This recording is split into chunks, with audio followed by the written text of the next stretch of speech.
پھر ہم ایسے نبی کا کیوں نہ جشن منائیں، کیوں نہ میلاد منائیں؟ نہیں مولوی صاحب، بات یہ ہے کہ تم تو اتنی تعظیم اور اتنی توقیر کرتے ہو، تم تو اتنی عزت کی بات کرتے ہو کہ تمہارے یہاں اگر خوشی ہو جائے تب بھی تم حضور کا میلاد منا لیتے ہو، جب تمہارے یہاں غمی ہو جائے تب بھی تم حضور کا میلاد منا لیتے ہو، اس کی وجہ کیا ہے؟ ارے میں نے کہا ہمارے قلب کی کیفیت سے تو پوچھ۔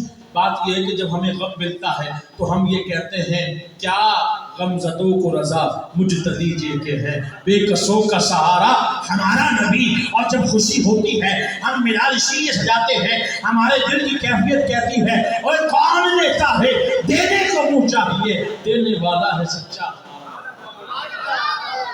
ہمیں جب خوشی ملتی ہے ہم میلاد سجاتے ہیں اس لیے کہ ہماری کیا اوقات یہ خوشی ہمیں ملے، یہ حضور کا صدقہ ہے۔ ہمیں جب غم ملتا ہے ہم حضور کا میلاد سجاتے ہیں اس لیے کہ ہم کہتے ہیں یہی تو غم گسار ہے جو غموں کو دور کرتے ہیں، یہ مشکلوں کو دور کرتے ہیں، مصیبتوں کو دور کرتے ہیں۔ کہا کیسے؟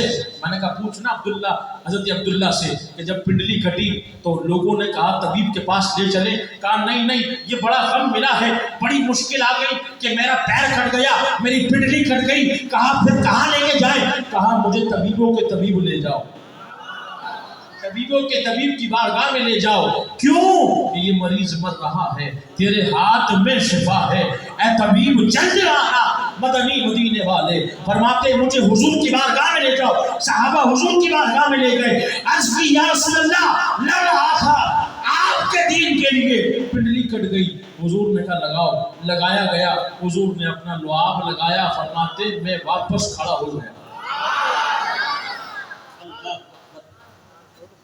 میں نے کہا ایسے محبوب کا جشن نہ منائیں کہ جس کے اتنے احسان ہوں۔ کہ مولوی صاحب جھگڑا اس بات کا نہیں ہے، جھگڑا اس بات کا ہے کہ تم ہر جگہ میلاد کیوں مناتے ہو، جشن کیوں مناتے ہو، لائٹیں کیوں لگاتے ہو بھائی، پرچم کیوں لگاتے ہو؟ کیا پہلے دور میں یہ تھا؟ ابو بکر صدیق اتنے سال رہے، حضرت عمر اتنے سال رہے، حضرت عثمان اتنے سال رہے، حضرت علی اتنے سال رہے، کبھی حضور کے جشن میں میلاد میں لائٹیں لگائی، پرچم لگائے؟ بات تو بڑی کمال کی ہے۔ مولوی صاحب آپ عالم ہیں؟ میں نے کہا ہاں۔ درس نظم میں نے کہاں سے کی؟ فلاں دارالعلوم سے۔ میں نے کہا اچھا دستار بندی ہوئی تھی؟ ہاں۔ میں نے کہا ابو بکر صدیق نے کی تھی؟ ہاں جی، دستار فضیلت کا جلسہ ابو بکر صدیق نے کیا؟ میں نے کہا اس دور میں نہیں۔ میں نے کہا حکم دیا؟ کہا نہیں۔ تو میں نے کہا یہ حرام نہیں ہوا؟ حرام نہیں ہوا؟ نہ حضور نے کیا، نہ ابو بکر نے کیا، نہ حضرت عمر نے کیا، نہ عثمان نے کیا، نہ مولا مشکل کشا نے کیا۔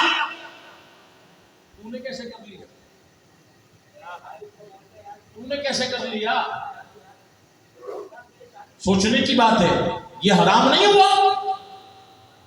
کہا بات یہ نہیں ہے، بات یہ ہے کہ یہ جو میلاد کا جشن ہے نا، یہ تو کسی صحابی نے کیا۔ میں نے کہا یہی تو میں پوچھ رہا ہوں، یہ حرام نہیں ہوا؟ ابھی پچھلے دنوں ایک بندہ میرے پاس بیٹھا تھا، اس سے بات چل رہی تھی، جاہل آدمی تو جہالت والی بات کرے، اس نے بڑے غلط جملے سے اس کی بے ادبی کی میلاد کا، کہ حضور کے دور میں نہیں تھا ایسا کچھ بھی عمل، تم سننی کیوں کرتی ہو اس طرح کی حرکت؟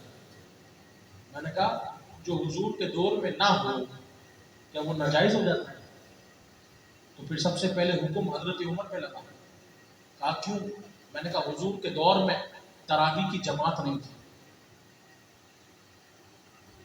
تراویح جو ہے لوگ تنہا پڑھتے تھے، حضور نے تو نہیں پڑھی جماعت کے ساتھ، حضرت عمر نے پڑھائی۔ تو پھر کیا کہو گے؟ کیا معاذ اللہ حضرت فاروق اعظم نے حرام کام کیا؟ میں نے کہا مسجد کے ممبر اور یہ مسجد کے مینارے حضور علیہ السلام کے دور اقدس میں حضور نے نہیں بنوائے تھے، بعد میں بنائے گئے، اس کے لیے کیا حکم دو گے؟ میں نے کہا سب سے بڑھ کے اپنی اولاد کے لیے کیا حکم دے گا؟